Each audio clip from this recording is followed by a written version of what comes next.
This is a Can Touch This video review, but a bit different. We have the developer of an app. I'm Anthony. I'm joined by Gavin. Hello. And also joining us is Marc Edwards from bjango. Hello, Marc. You're going to show us an app that's not out yet, are you? I am. So we're exclusive. This is the first time it's ever been seen. We'll be gentle. So, what's the app, Marc? Well, the first time it's been seen that hasn't just been screenshots, still screenshots. Today we're looking at Consume for iPad, which is due very soon, as soon as we finish it, which is as soon as it's done.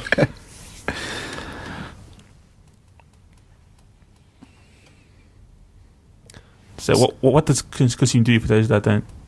It does a lot.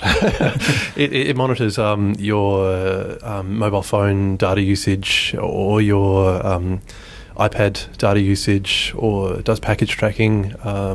The way we've built it, it kind of hooks in with any usage service that's online on the web, including, as you can see, there's Qantas frequent flyers, Velocity Rewards, United States Postal Service, and a whole lot of broadband plans.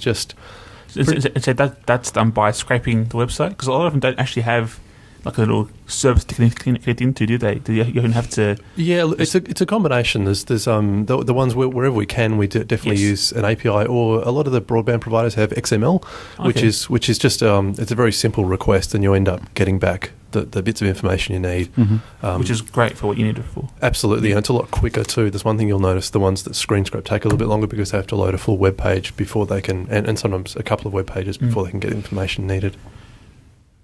So what makes this app cool? Well, it does gets usage, because this is the HD version, the iPad version. Are you going to call it Consume HD, or are you still going to keep it as? No, I think we're going to drop the HD on. I think it's a good idea. And I think we're just going to call it.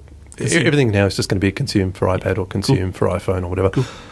As you can see, this is my Vodafone postpaid usage, and I need to slow down on the phone calls, but I can go nuts on the data. We also show you some graphs down the bottom, which is new. On the iPhone version, we don't have the space to show graphs, although maybe we'll be able to jerry-rig it later on. And so with this new graph, is that, because I don't think Vodafone gives you that information, do they? So yes, they do. They really? do. Okay. Yeah. We took the we didn't want to actually try and work out these graphs using our own methods, because that would mean you'd have to refresh every night at midnight, and some of the data's delayed, and there's really not any way of showing reliable data when you do that. So what we've done is we've opted to only use show graphs when we actually can from the provider. So That's it's cool. when it's reliable. Yeah, and you can just see you can get different graphs on different kinds of usage, like SMSs and all that kind of So stuff. that's how many SMSs per day in that month. Yes. Okay, cool. Yes.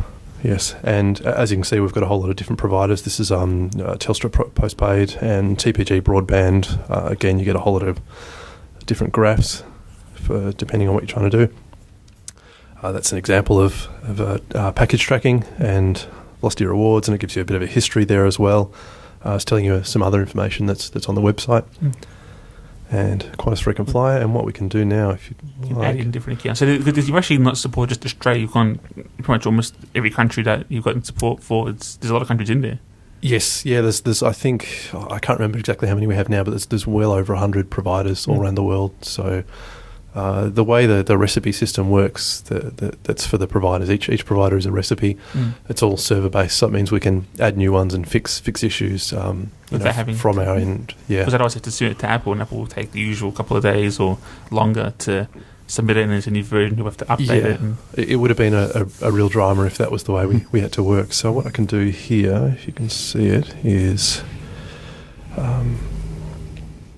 can add in different accounts. Yep, this is on Telstra 3G, so I can just add in an iPad account, and you can see what happens. So there we go. It'll go and grab the data from the Because you don't internet. actually need a password in there for that one, do you? Because it's the way Telstra does it. There is no login for iPad data. Yes, you have to be on 3G, on iPad data. and you actually have to be using the right SIM for that service, and then you don't need anything else. So you can see this with prepaid. There's obviously not much information to show. It's just you've just got your that much left. Yeah, that's it. And Mark, the info button and the mail button. Oh yeah, sure. Okay, so one thing that's helpful to us if someone's having an issue, what you can do is you can actually email us the usage, and that'll send us your data, and you can include a little note on what's not working, and then we'll receive it, we'll fix it, and the update will be pushed automatically via the recipe system, and it could be potentially working within minutes. Awesome. Cool. That's cool. And what else? Info is just for editing the provider. Gotcha. So you could be on... Because like, just say I've got 3 different Telstra prepaid accounts. You want to give them a name each that's unique. Otherwise, it's prepaid. Oh yeah, sure. And you can do that. There's a display name field, so you can call it whatever you like. And we support different phone numbers usually, depending on the provider. And this other guy is just to edit, to move them around. Yep. To reorder and delete. That's cool. No, it's I'm looking forward to when it comes out on the iPad. Because iPad, it looks, to me, this is how it should have been made, because you can see it a lot clearer. On the iPhone, it's cool because it's portable, but on the iPad, you can see it all nice and big and clear, and it looks like... We've certainly had a lot more space to breathe and to be able to... Did you find it difficult to try and translate what was in the iPhone to the iPad without just being a bigger iPhone version? No, I think we kind of had a pretty solid idea on how we wanted to show it. All the information. As you said, there certainly wasn't really enough room on the iPhone screen, so this has probably been a lot easier, and I think it's worked out quite well. Cool. And there's a whole lot of stuff we'll probably bring back to the iPhone version. Cool. So, because for iPad will be out when it's ready. When it's ready, very soon. But hopefully not too far away. Probably submitting in the next few days, I think. Brilliant. Cool. Thank you for coming in, Mark, and thank you for showing us Consume. Thank you.